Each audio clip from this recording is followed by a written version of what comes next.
Hello friends, welcome to the success Kendra. Friends, आज से हम लोग बिहार दरोगा मेंस के लिए प्रैक्टिस सेट स्टार्ट कर रहे हैं। फ्रेंड्स, आज इस वीडियो में हम लोग प्लेटफॉर्म का यानी कि रुक्मणी पब्लिकेशन का बिहार दरोगा मेंस के लिए जो प्रैक्टिस बुक आया हुआ है वॉल्यूम 1, फ्रेंड्स उसका सेट नंबर 1 इस वीडियो में हम कवर करेंगे। फ्रेंड्स, चैनल पर अगर आप पहली बार आए हैं तो चैनल को सब्सक्राइब करके बेल आइकन को जरूर दबा लीजिएगा, ताकि जब भी इस तरह का कोई भी इंपॉर्टेंट वीडियो अपलोड किया जाए तो उसका नोटिफिकेशन सबसे पहले आपके पास पहुंच जाए। तो चलिए फ्रेंड्स, बिना देरी किए हुए आज का सेशन स्टार्ट करते हैं। फ्रेंड्स, प्लीज़ वीडियो को लाइक और शेयर जरूर कर दीजिएगा। तो फ्रेंड्स, बिहार दरोगा मेंस के लिए प्लेटफॉर्म का जो वॉल्यूम 1 प्रैक्टिस बुक आया हुआ है उसका सेट नंबर 1 हम कवर करेंगे। पहला प्रश्न देखिएगा। पहला प्रश्न है कि संप्रभुता राज्य की पूर्णता है, यह किसने कहा है। देखिए फ्रेंड्स, आप कोशिश करेंगे 5 से 7 सेकंड के बीच में अपना आंसर चुन लेने के लिए। उसके बाद जो भी करेक्ट आंसर होगा पूरी डिटेल में मैं आपको बता दूंगा। तो फ्रेंड्स, यहाँ पर ध्यान दीजिएगा, संप्रभुता राज्य की पूर्णता है, यह कथन जो है फ्रांसीसी विद्वान जीन बोदान का है। ठीक है, तो राइट आंसर जीन बोदान हो जाएगा। Option number A correct answer हो जाएगा। फ्रांसीसी विद्वान जीन बोदान सर्वप्रथम संप्रभुता शब्द का प्रयोग किया था इन्होंने। अच्छा, संप्रभुता का मतलब क्या होता है? तो संप्रभुता का तात्पर्य है कि राज्य अर्थात सरकार के पास अपने भूभाग और जनसंख्या की सीमाओं के भीतर कोई भी निर्णय करने की पूरी शक्ति होनी चाहिए, बिना किसी बाह्य दबाव का। ठीक है, याद रखेंगे। जीन बोदान ने अपनी पुस्तक 6 बुक कंसर्निंग रिपब्लिक, यहां मैं बुक का नाम लिख दे रहा हूं, 6 बुक कंसर्निंग रिपब्लिक, ठीक है, याद रखेंगे, इसी बुक में संप्रभुता शब्द का सर्वप्रथम प्रयोग किया था। चलिए अगला क्वेश्चन देखिएगा। दूसरा प्रश्न है कि पंचायत समिति के प्रधान का चुनाव कौन करते हैं। तो राइट आंसर इसका हो जाएगा पंचायत समिति के सदस्य। फ्रेंड्स, टोटल 100 क्वेश्चन है जिस प्रकार से आपके एग्जाम में प्रश्न पूछे जाएंगे। ठीक है, बिल्कुल पैटर्न पर आधारित यह प्रैक्टिस सेट है। सेट को पूरा लगाइएगा और लास्ट में आप सभी लोग अपना अपना स्कोर जो है कमेंट करके बताइएगा। देखिए तीसरा क्वेश्चन है फ्रेंड्स कि निम्न में से किसका संबंध केंद्र राज्य संबंधों से है। तो राइट आंसर इसका हो जाएगा ऑप्शन नंबर बी, राजमन्नार समिति रिपोर्ट। देखिए 1969 में, ध्यान रखेंगे फ्रेंड्स, 1969 में तमिलनाडु राज्य सरकार द्वारा केंद्र राज्य संबंधों पर विचार करने हेतु डॉक्टर पीवी राजमन्नार की अध्यक्षता में 3 सदस्यीय समिति का गठन किया गया था। ठीक है फ्रेंड्स, इस समिति ने 1971 में, कब, तो 1971 में अपनी प्रतिवेदन यानी कि रिपोर्ट सौंपी थी। चलिए अगला क्वेश्चन देखिएगा कि संघीय सरकार का सबसे महत्वपूर्ण लक्षण है। संघीय सरकार का सबसे महत्वपूर्ण लक्षण है, तो राइट आंसर इसका क्या हो जाएगा फ्रेंड्स। राइट आंसर हो जाएगा संघ एवं राज्य सरकारों के बीच शक्तियों का विभाजन।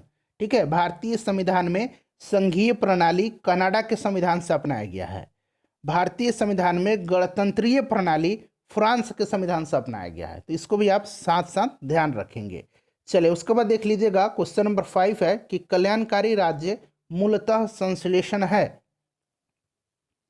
तो कल्याणकारी राज्य मूलतः उदारवाद और समाजवाद का संश्लेषण है। तो राइट आंसर इसका ऑप्शन नंबर ए हो जाएगा। ठीक है फ्रेंड्स, ध्यान रखेंगे भारतीय संविधान के भाग 4, अब आपको याद आ गया होगा कि भाग 4 में क्या है। तो भाग 4 के नीति निर्देशक तत्व लोक कल्याणकारी राज्य की अवधारणा पर आधारित है।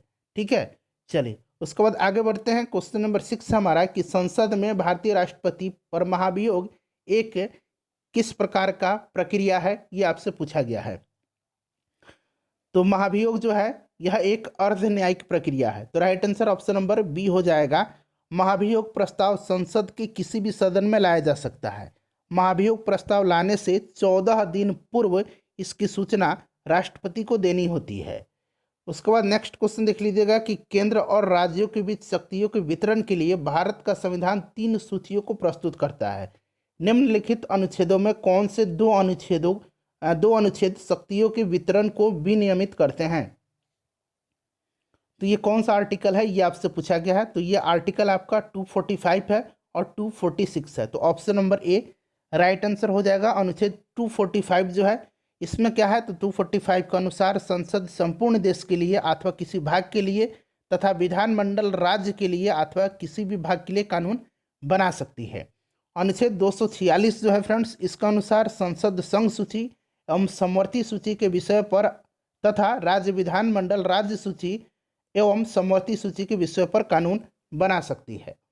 अगला क्वेश्चन देखिएगा कि किस देश के बारे में यह कहा गया है कि यहाँ कोई संविधान नहीं है। तो यह किसके बारे में कहा गया है? यह कहा गया है ग्रेट ब्रिटेन के बारे में। Option number D right answer हो जाएगा। ग्रेट ब्रिटेन विश्व का इकलौता देश है जिसके संविधान का निर्माण न तो किसी योजना अनुसार हुआ है और न ही इसे लिखित स्वरूप दिया गया है।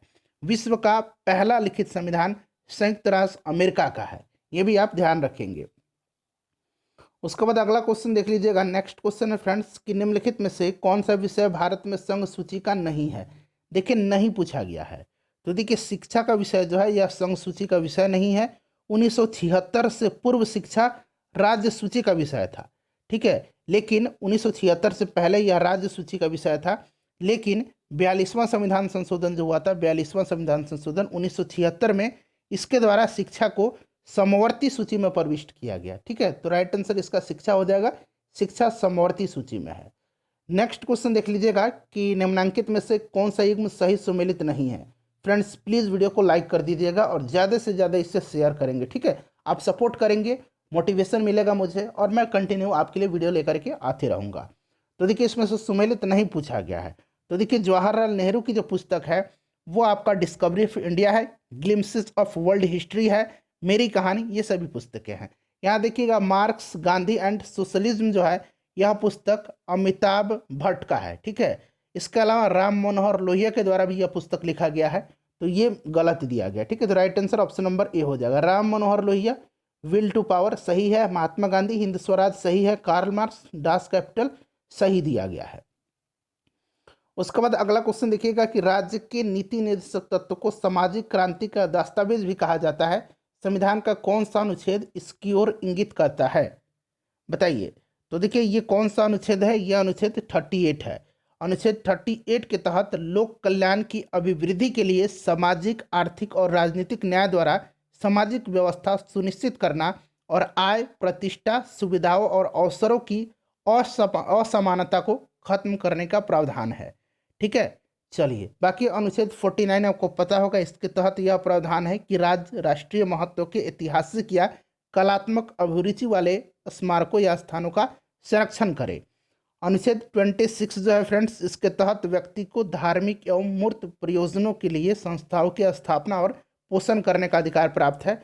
और आर्टिकल 51 जो है यह प्रावधान करता है कि राज्य अंतर्राष्ट्रीय शांति और सुरक्षा की अभिवृद्धि करे तथा राष्ट्रों के बीच न्यायपूर्ण और सम्मानपूर्ण संबंधों को बनाए रखने का सहयोग करे। उसके बाद देखिए भारत के प्रधानमंत्री होते हैं। तो भारत के प्रधानमंत्री जो हैं यह राष्ट्रपति के द्वारा नियुक्त होते हैं, ठीक है। यह आर्टिकल 75 में है, आपने पढ़ा होगा कि प्रधानमंत्री की नियुक्ति अनुच्छेद 75 के तहत राष्ट्रपति करते हैं, ठीक है फ्रेंड्स, ध्यान रखेंगे। चलिए तो राइट आंसर हो जाएगा ऑप्शन नंबर ए। उसके बाद 13 नंबर क्वेश्चन देखिए, भारतीय संविधान के निम्न में से किस अनुच्छेद के अंतर्गत मौलिक अधिकारों के प्रवर्तन का निलंबन किया जा सकता है? तो ये आपका कौन सा हो जाएगा फ्रेंड्स? ये आपका हो जाएगा अनुच्छेद 359, ठीक है, अनुच्छेद 359, ठीक है, ध्यान रखेंगे। चलिए अगला क्वेश्चन देखिएगा कि निम्नलिखित में से कौन संसद के किसी भी सदन की कार्यवाही में सहभागी हो सकता है? तो यह है महान न्यायवादी यानी कि attorney general of India. Option number C right answer हो जाएगा, ठीक है। संविधान के अनुच्छेद 76 में भारत के महान न्यायवादी पद की व्यवस्था की गई है। महान न्यायवादी देश का सर्वोच्च कानून अधिकारी होता है। महान न्यायवादी राष्ट्रपति के प्रसाद पर्यंत अपने पद पर बने रहते हैं, ठीक है। चलिए अच्छा, वर्तमान में जो अटॉर्नी जनरल हैं वो कौन है? आप जरा उनका नाम कमेंट करके बताइएगा। उसके बाद देखिए निम्नलिखित में से वह कौन था जो काकोरी षड्यंत्र कांड में फांसी की सजा से बच गए थे? अच्छा, ये जो काकोरी षड्यंत्र कांड है यह अब इसका नाम परिवर्तित कर दिया गया। इसका नाम अब उत्तर प्रदेश की सरकार के द्वारा काकोरी ट्रेन एक्शन रखा गया है, ठीक है। काकोरी ट्रेन कार्रवाई भी आप हिंदी में कह सकते हैं, ध्यान रखेंगे। यह जो घटना थी यह 9 अगस्त 1925 को घटित हुई थी। कब हुई थी? 9 अगस्त 9 अगस्त, यहाँ मैं लिख देता हूँ 9 अगस्त 1925 को, ठीक है फ्रेंड्स। हिंदुस्तान रिपब्लिकन एसोसिएशन के क्रांतिकारियों द्वारा 9 अगस्त 1925 को काकोरी रेलवे स्टेशन के पास 8 डाउन ट्रेन को रोक करके लूटपाट की घटना को अंजाम दिया गया था। क्लियर है? और इसमें बच कौन गए थे? तो देखिए इसमें बच गए थे चंद्रशेखर आज़ाद। चंद्रशेखर आज़ाद ने 27 फरवरी 1931 को इलाहाबाद के अल्फ्रेड पार्क में पुलिस के मुठभेड़ करते हुए आखिरी गोली जो बची थी, अंतिम गोली, स्वयं को मार लिया था।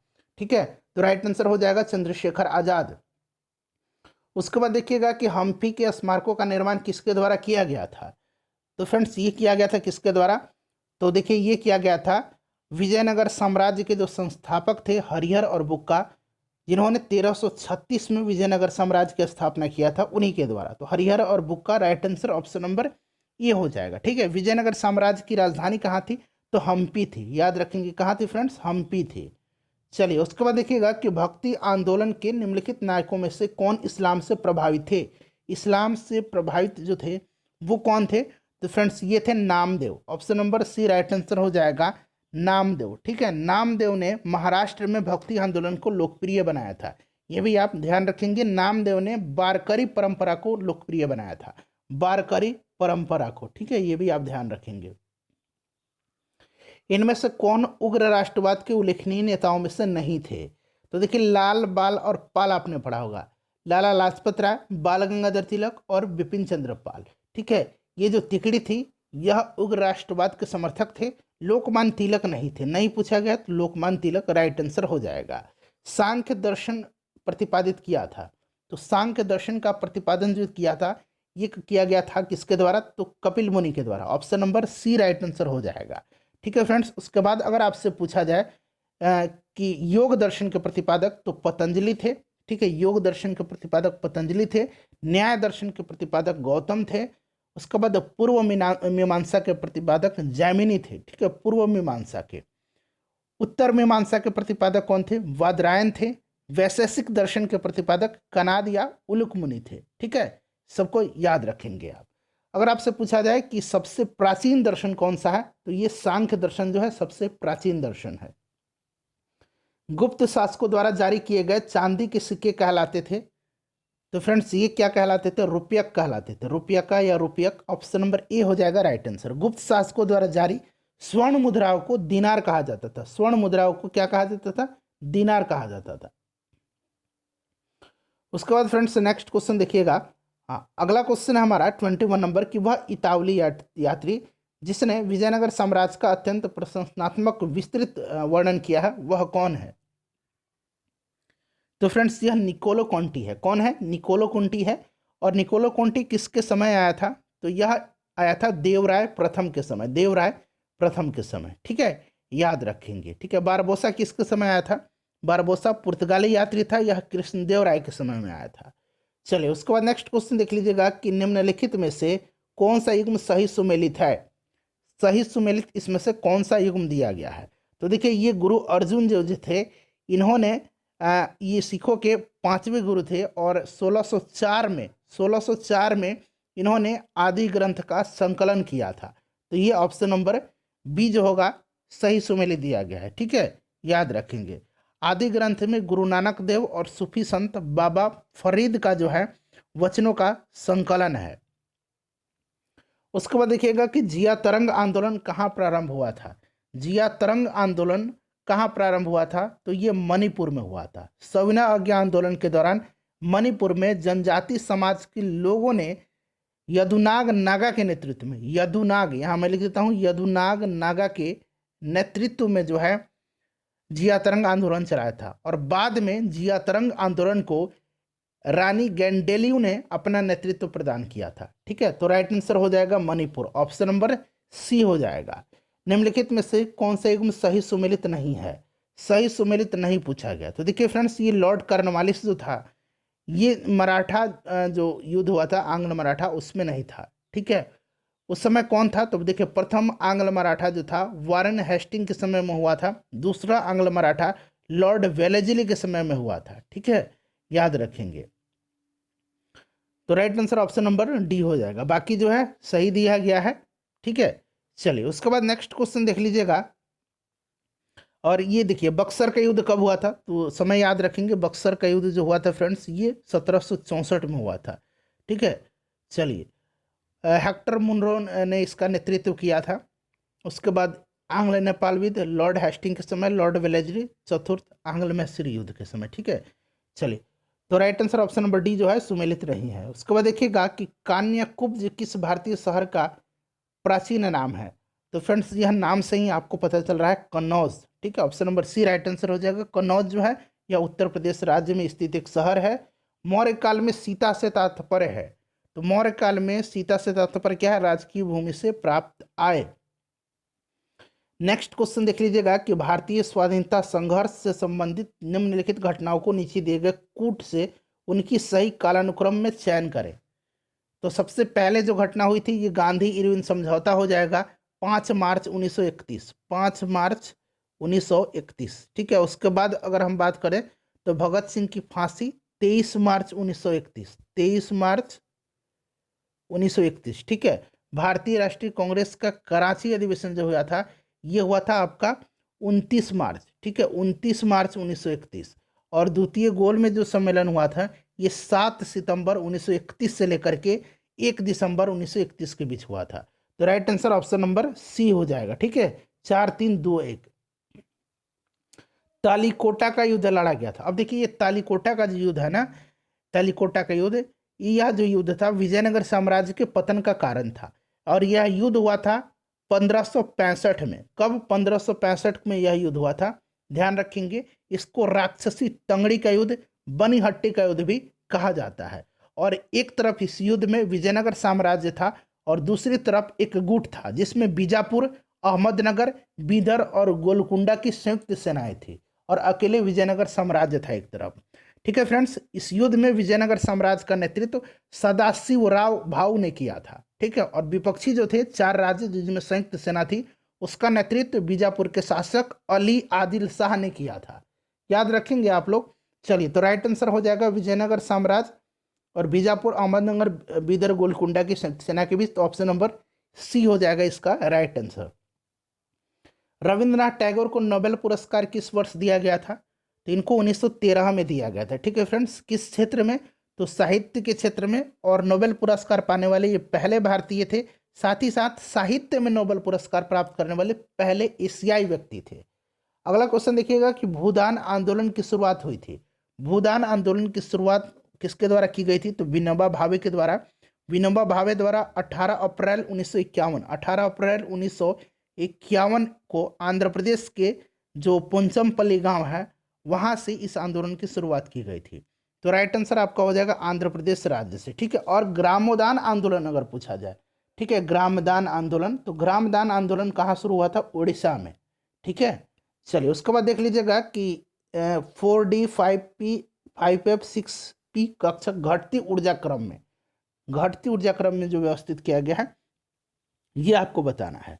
तो ये आपका राइट आंसर ऑप्शन नंबर इसमें से बी हो जाएगा। ठीक है, चलिए उसके बाद देख लीजिएगा कि ओजोन अणु के कोणीय आकृति में सिग्मा और पाई अबंध कितने होते हैं? ओजोन यानी कि O3 होता है ओजोन का। अब देखिए फ्रेंड्स, इसका जो स्ट्रक्चर होगा ये इस प्रकार से होगा। ठीक है, अब देखिए इसमें क्या है, यहाँ पर देखिए एक पाई है यहाँ पर और एक सिग्मा बॉन्ड है, यहाँ एक सिग्मा बॉन्ड है। तो इसमें क्या है? 2 सिग्मा बॉन्ड है और एक पाई बॉन्ड है, 2 सिग्मा बॉन्ड है और एक पाई बॉन्ड है। बेंजीन का भी पूछा जाता है तो उसको भी आप साथ साथ बेंजीन का भी ध्यान रखेंगे। ठीक है, चलिए तो ऑप्शन नंबर बी हो जाएगा राइट आंसर। निम्नलिखित द्रवों में किसका पृष्ठ तनाव यानी कि सरफेस टेंशन अधिक है? तो इसमें सबसे अधिक जो पूछा गया है ऑप्शन से H2O का हो जाएगा। ठीक है, इसका सबसे ज़्यादा जो है विकल्प के अनुसार सबसे अधिक पृष्ठ तनाव है। उसके बाद देखिए ये बेंजीन है, ये एथिल अल्कोहल है, ये मेथिल अल्कोहल है। फॉर्मूला भी याद रखेंगे। एक गैस जैसे कार्बन मोनोऑक्साइड आदर्श गैस नियम का सर्वाधिक पालन किस दशा में करेगा? कौन से कंडीशन में करेगा? तो ये उच्च ताप और निम्न दाब पर करेगा। ठीक है, right answer option number A हो जाएगा, उच्च ताप और निम्न दाब पर करेगा। अच्छा, आदर्श गैस का जो समीकरण है, इक्वेशन है, आपको याद होगा PV इक्वल टू क्या होता है? nRT होता है। ठीक है, ध्यान रखेंगे। चलिए फ्रेंड्स आगे बढ़ते हैं।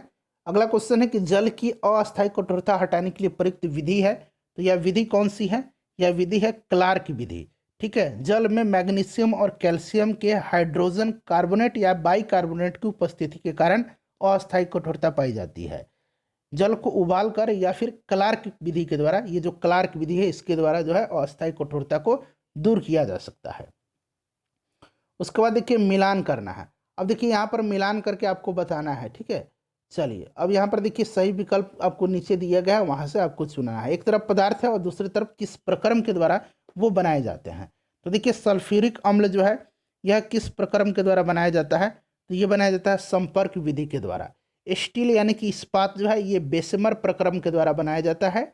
सोडियम हाइड्रोक्साइड जो है ये लिब्लांक प्रक्रम के द्वारा बनाया जाता है। ठीक है फ्रेंड्स, उसके बाद अमोनिया जो है यह हैबर प्रक्रम के द्वारा बनाया जाता है। तो अब आप लोग मिला लेंगे, ठीक है, मिला लीजिएगा आप लोग। इसमें से राइट आंसर मैं बता देता हूँ, ऑप्शन नंबर सी हो जाएगा। चलिए उसके बाद नेक्स्ट क्वेश्चन देखिएगा कि निम्न में अनावश्यक एमिनो अम्ल कौन सा, अनावश्यक पूछा गया है।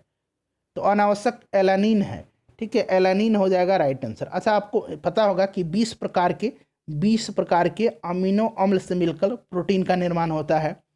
जैव निम्नकरणीय बहुलक, जैव निम्नकरणीय का मतलब क्या होता है कि जिन प्राकृतिक बहुलकों का जीवाणु द्वारा अपघटन हो जाता है वह जैव निम्नीकरण बहुलक कहलाता है। और इसमें से नायलॉन 2 और नायलॉन 6 जो है यह जैव निम्नीकरण बहुलक है।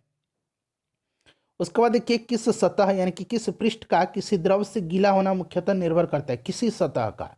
तो फ्रेंड्स ये डिपेंड करता है किस पर, यह डिपेंड करता है पृष्ठ तथा द्रव के बीच स्पर्श कोण पर, ठीक है, इस पर निर्भर करता है। तो right answer option number D हो जाएगा। चलिए उसके बाद नेक्स्ट क्वेश्चन देखिएगा कि एक चालक को कुछ आवेश दिया जाता है तो उसका विभव क्या होगा। तो देखिए तो उसका विभव जो है संपूर्ण चालक पर समान होगा, संपूर्ण चालक पर समान होगा, याद रखेंगे, ठीक है, अच्छा प्रश्न है ये। नेक्स्ट क्वेश्चन देखिएगा कि निम्नलिखित में से कौन सा एक परिपथ सुरक्षा युति के रूप में कार्य करता है। तो ये ऑब्वियसली फ्यूज करता है, ठीक है। फ्यूज जो होता है फ्रेंड्स यह विद्युत धारा के उष्मीय प्रभाव पर कार्य करता है। पूछा जाता है किस पर कार्य करता है फ्यूज, तो विद्युत धारा के उष्मीय प्रभाव पर। फ्यूज जो होता है फ्रेंड्स यह इसका प्रतिरोध उच्च होता है और गलनांक निम्न होता है, ये भी पूछा जाता है। फ्यूज जो होता है ये सीसा और टीन का मिश्र धातु होता है, सीसा और टीन का। तो 3 क्वेश्चन यहाँ से पूछा जा सकता है, मैंने आपको बता दिया, ध्यान रखेंगे। वैद्युत परिपथों के लिए किरचॉफ के पहले और दूसरे नियम परिणाम है, बताइए। तो राइट आंसर इसका क्या हो जाएगा। तो देखिए ये किरचॉफ का पहला नियम जो है ये वैद्युत आवेश का और दूसरा नियम ऊर्जा के संरक्षण का, ठीक है। तो ऑप्शन बी इसका राइट आंसर हो जाएगा, ठीक है, ध्यान रखेंगे फ्रेंड्स, इंपॉर्टेंट है। उसके बाद देखिएगा कि एक आवेशित कण चुंबकीय क्षेत्र की दिशा के लंबवत दिशा में गति कर रहा है, तब बताइए तब क्या होगा। तो तब कण की चाल अपरिवर्तित रहेगी। क्या होगा, कण की चाल अपरिवर्तित रहेगी, ऑप्शन नंबर ए हो जाएगा। उसके बाद देखिए एक विद्युत चुंबकीय तरंग के विद्युत और चुंबकीय क्षेत्र एक ही कला में और परस्पर लंब दिशाओं में होते हैं। उसके बाद देखिए इंद्रधनुष के संदर्भ में गलत कथन आपको बताना है, इंद्रधनुष के संबंध में आपको गलत कथन बताना है। तो इंद्रधनुष प्रकाश के वर्ण विक्षेपण, अपवर्तन और पूर्ण आंतरिक परावर्तन का एक सम्मिलित घटना है। किस किस का, वर्ण विक्षेपण, अपवर्तन और पूर्ण आंतरिक परिवर्तन का एक सम्मिलित घटना है, ठीक है। राइट आंसर इसका देखिए कोई प्रक्षेपक इंद्रधनुष तब देख सकता है जब सूर्य उसके सामने होता है। तो right answer option number D दिया गया है, ठीक है, ये जो है गलत उत्तर दिया गया है। उसके बाद देखिए इंद्रधनुष का निर्माण सूर्य की विपरीत दिशा में होता है, सूर्य उसके सामने नहीं, सूर्य विपरीत दिशा में होता है। दोपहर में इंद्रधनुष दिखाई नहीं देता है। कौन से घटना प्रक्रम की कणीय प्रकृति को दर्शाती है, तो ये आपने पढ़ा होगा, प्रकाश वैद्युत प्रभाव। अब देखिए यहाँ पर फ्रेंड्स आंसर मैं आपको बता देता हूँ। देखिए फोटोन का जो संवेग होता है पूछा गया है केजी मीटर पर सेकंड में क्या होगा। तो देखिए फोटोन का संवेग होता है फोटोन की ऊर्जा, फोटोन की ऊर्जा अपॉन यानी कि बटा प्रकाश का वेग, ठीक है। प्रकाश का वेग आप 3 गुना 10 के पावर 8 रख देंगे, 3 गुना 10 के पावर 8, ठीक है। ये जो एनर्जी दिया गया है यहाँ पर आप ऊर्जा देख सकते हैं दिया गया है। जैसे ही आप इसको पुट करेंगे इसका आंसर निकल के आ जाएगा 5 गुना 10 के पावर -22 लगभग में, ठीक है। तो option number D right answer हो जाएगा। यहाँ पर ई आप पुट कर देंगे कितना, 10⁻6 इंटू 1.6 इंटू 10⁻19 और बटा में कितना है प्रकाश का वेग 3 गुना 10 के पावर 8, ठीक है। अब इसको सॉल्व कर देंगे तो ये निकल के आ जाएगा 5 गुना 10 के पावर -22 लगभग में।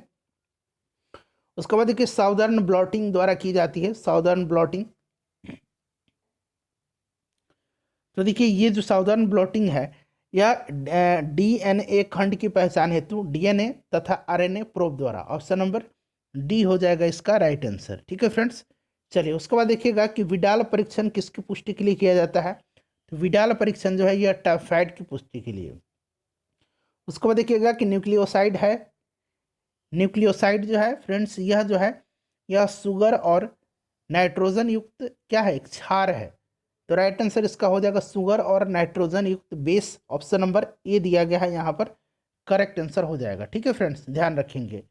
चलिए उसके बाद अगला क्वेश्चन देखिएगा कि एग्रोजोम जो है, एक्रोजोम यानी कि अग्रपुंज पाए जाते हैं।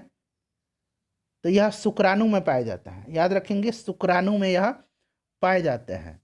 चलिए अगला क्वेश्चन देखिएगा, और जो ये एक्रोजोम है यानी कि अग्रपुंज है, यह स्पर्म सेल जो होता है, शुक्राणु कोशिका का जो शीर्ष भाग होता है उसी को कहा जाता है। तो ये भी आप ध्यान रखेंगे।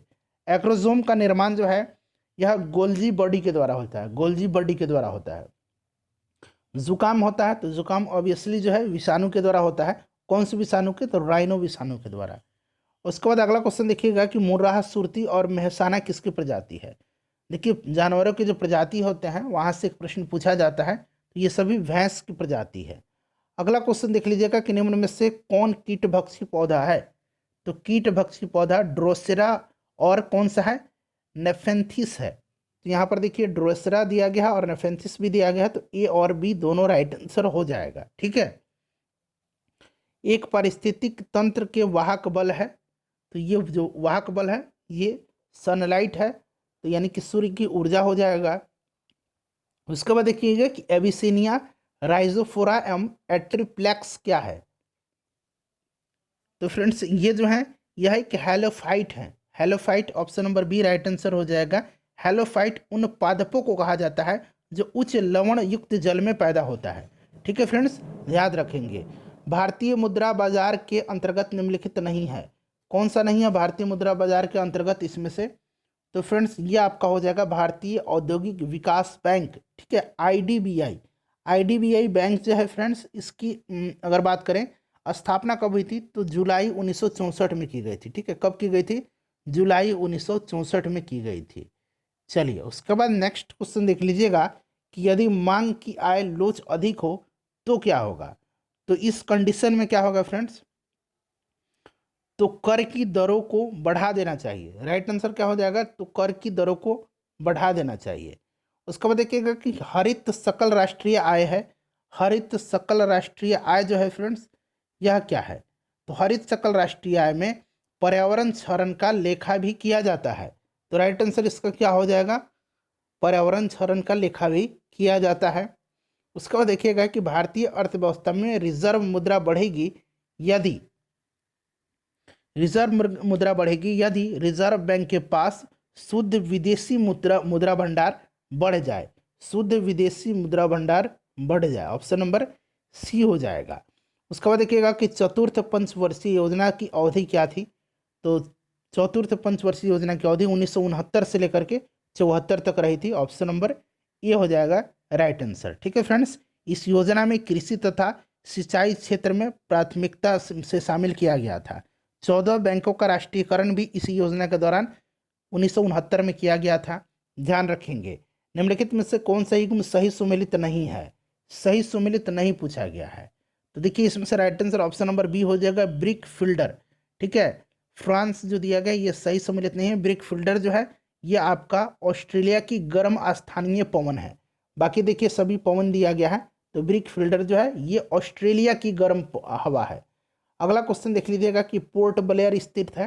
पोर्ट ब्लेयर जो है ये दक्षिणी अंडमान में स्थित है। बाण सागर परियोजना स्थित है किस नदी पर, बाण सागर परियोजना जो है यह सोन नदी पर स्थित है।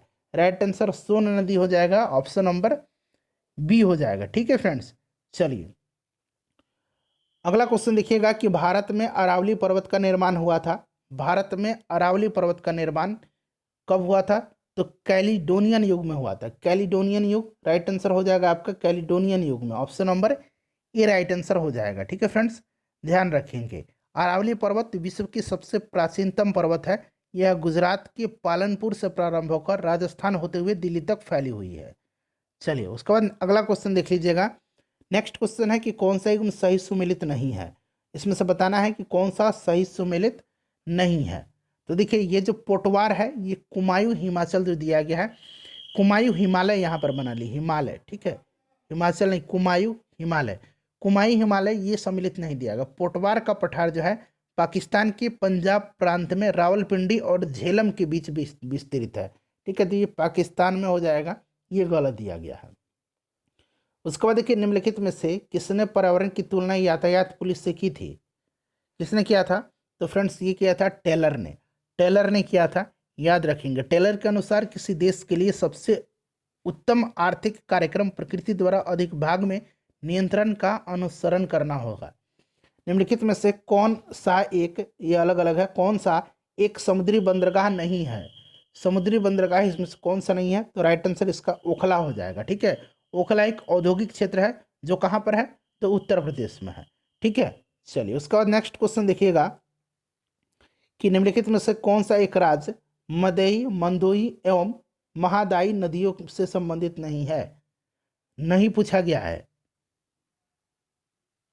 तो राइट आंसर यहाँ पर केरल हो जाएगा, ठीक है, केरल हो जाएगा, ध्यान रखेंगे। चलिए अगला क्वेश्चन देख लीजिएगा कि निम्नलिखित प्रकार के मेघों में से कौन से आकाश में उच्चतम स्तर में दिखाई पड़ते हैं? कौन सा मेघ जो है उच्चतम स्तर में दिखाई पड़ता है? तो यह मेघ हो जाएगा पच्छाप कपासी मेघ, ठीक है, पच्छाप कपासी मेघ हो जाएगा। उसके बाद देखिए विश्व में चावल का वृहत्तम निर्यातक कौन सा है? तो निर्यातक देश जो है चावल का ये थाईलैंड है, ठीक है फ्रेंड्स। उत्पादक पूछा जाता तो चाइना हो जाता, तो थाईलैंड हो जाएगा निर्यातक में। उसके बाद अगला क्वेश्चन देख लीजिएगा, और भारत जो है विश्व में दूसरा सबसे बड़ा चावल का उत्पादक देश है चाइना के बाद में। कौन सा उद्योग विकास उद्योग कहा जाता है? किस उद्योग को? तो फ्रेंड्स ये किसको कहा जाता है? रसायन उद्योग को, ठीक है, रसायन उद्योग को विकास उद्योग कहा जाता है। तो राइट आंसर हो जाएगा ऑप्शन नंबर ए। एशियाई टुंड्रा के निवासी समूहों को क्या कहा जाता है? तो फ्रेंड्स इनको कहा जाता है सेमाइड, ठीक है, सेमाइड कहा जाता है, ध्यान रखेंगे, सेमाइड कहा जाता है। चलिए, और एशियाई टुंड्रा क्षेत्र का विस्तार रसिया में है, जहाँ ओस्तायक, तुंगू, याकूत, युकुची ये सभी जो है जनजातियाँ पाई जाती हैं। चलिए वेदा जो है ये कहाँ पर है? श्रीलंका की जनजाति है। अगला क्वेश्चन देख लीजिएगा कि नदियाँ जो विंध्याचल श्रेणियों के दक्षिण में बहती है तथा अरब सागर में गिरती हैं वे कौन सी हैं? तो देखिए ये नदी नर्मदा और ताप्ती हैं। कौन सी है? नर्मदा और ताप्ती नदी हैं। ऑप्शन नंबर बी हो जाएगा राइट आंसर। चलिए उसके बाद देखिएगा कि डोलड्रम निम्न अक्षांशों के मध्य स्थित है। डोलड्रम जो है यह 5 डिग्री उत्तर और 5 डिग्री दक्षिण अक्षांश रेखाओं के मध्य स्थित है। डोलड्रम यानी कि शांत पेटी क्षेत्र में वायुदाब निम्न होता है क्योंकि इस क्षेत्र में सूर्य की किरणें सीधी पड़ती हैं, ठीक है। तो 5 डिग्री उत्तर और 5 डिग्री दक्षिण हो जाएगा, तो राइट आंसर आपका ऑप्शन नंबर सी हो जाएगा, ठीक है।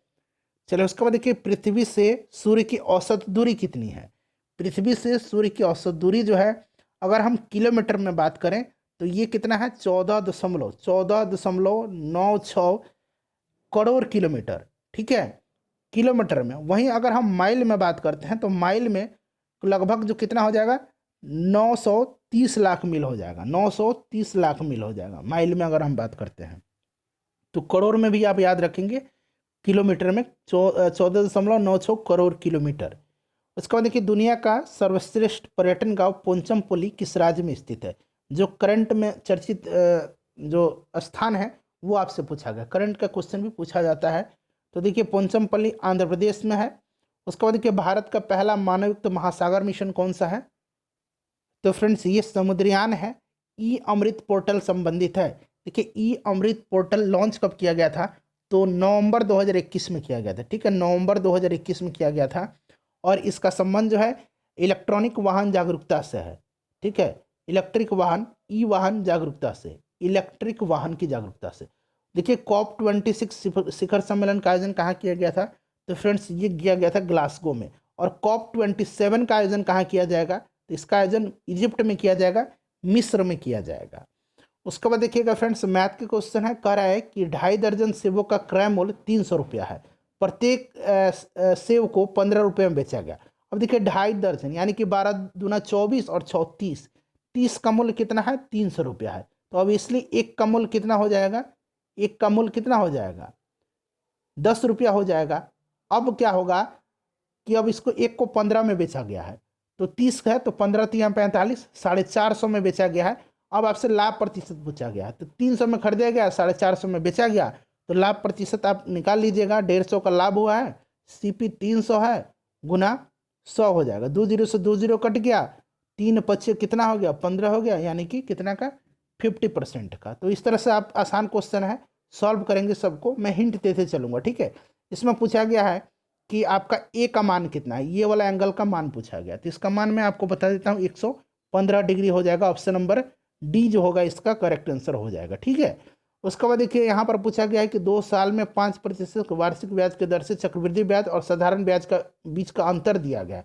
तो डिफरेंस वाला आपने पता होगा कि P इंटू क्या होता है, R/100 का स्क्वायर होता है 2 साल के लिए, होता नहीं ये वाला फॉर्मूला। यहाँ डिफरेंस रख दीजिए 225 रुपया, ठीक है, इक्वल टू कितना हो जाएगा।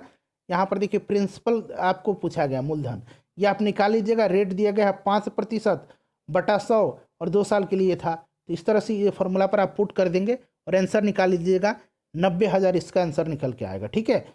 मैथ वाला सॉल्यूशन और रीजनिंग का सॉल्यूशन मैं आपको टेलीग्राम पर प्रोवाइड करा दूंगा, सक्सेस केंद्रा के नाम से हमारा टेलीग्राम चैनल। फ्रेंड्स बस आपको सपोर्ट करते रहना है, वीडियो को लाइक करें, ज़्यादा से ज़्यादा शेयर करें, ठीक है। चलिए ये आप निकाल लेंगे, आसान क्वेश्चन है। उसके बाद देखिए बहुभुज में प्रत्येक बाह्य कोण 40 डिग्री दिया गया है, तो उसकी कितनी भुजाएं हैं। तो आपने पढ़ा होगा कि बहुभुज में भुजाओं की संख्या 360 डिग्री अपॉन बाह्य कोण, बाह्य कोण कितना दिया गया है, 40 डिग्री दिया गया है। तो 1 जीरो से 1 जीरो कट गया, 4 9 36, यानी कि भुजाओं की संख्या कितना हो जाएगा, 9 हो जाएगा। n इक्वल टू 9 हो जाएगा, ठीक है। चलिए उसके बाद अगला क्वेश्चन देख लीजिए कि 9 सेंटीमीटर लंबाई और 6 सेंटीमीटर चौड़ाई वाला आयत के विकर्ण की लंबाई ज्ञात करना है। तो आयत के विकर्ण अब आपको नहीं निकालने आएगा, इतना तो मैं बताऊंगा नहीं आपको, लंबाई और चौड़ाई दिया गया है ऑब्वियसली, अब आप इसको निकाल सकते हैं, ठीक है। चलिए आगे बढ़ते हैं। राइट आंसर मैं बता देता हूँ, 3√13 हो जाएगा, 3√13। उसके बाद देखिए 2 संख्याओं का गुणनफल दिया गया है और उनका लसा दिया गया है, तो मौसा पूछा है। तो ये फॉर्मूला आपको पता है, लसा गुना मौसा इक्वल टू 2 संख्याओं का गुणनफल, लसा गुना मौसा इक्वल टू 2 संख्याओं का गुणनफल। 2 संख्याओं का गुणनफल दे दिया गया है और देखिए यहाँ पर लसा 56 दे दिया गया है। अब आपसे मौसा निकालना है तो इधर भेज दीजिएगा, ऑब्वियसली निकल जाएगा ये। चलिए उसके बाद देख लीजिए कि जब एक सिक्के को एक बार उछाला जाता है तो चित आने की संभावना कितनी है। चित आने की संभावना, तो चित आने की संभावना देखिए चित हो जाएगा और यहाँ पर चित प्लस कितना हो जाएगा, पट हो जाएगा, हेड और टेल, तो हेड और टेल हो जाएगा और यहाँ हेड हो जाएगा, ठीक है, अंग्रेजी में लिख देता हूँ। अब आप इसको कितना हो जाएगा, आधा हो जाएगा, तो राइट आंसर इसका कितना हो जाएगा, आधा हो जाएगा। चलिए उसके बाद देख लीजिएगा कि ये 32% 56, ये बहुत आप 25.6 ये आप निकाल लीजिएगा। ये आसान क्वेश्चन है, इसका राइट आंसर आपका निकल के आ जाएगा कितना, 80 आ जाएगा, ठीक है फ्रेंड्स। चलिए आगे बढ़ते हैं। उसके बाद 90 का मैं आंसर आपको बता देता हूँ, इसका राइट आंसर 33 हो जाएगा यहाँ पर। अब देखिए यहाँ से अब रीजनिंग के क्वेश्चन हैं, 10 मैथ और 10 रीजनिंग के लगभग क्वेश्चन पूछे जाते हैं। तो मैं इसका आंसर बता देता हूँ, आपका 7 घंटा 18 मिनट हो जाएगा। सबका सॉल्यूशन मैं दे दूंगा आपको। सभी अपरिमेय संख्याएं जो होती हैं वास्तविक संख्या होती हैं, ठीक है, वास्तविक संख्या होती है, ध्यान रखेंगे।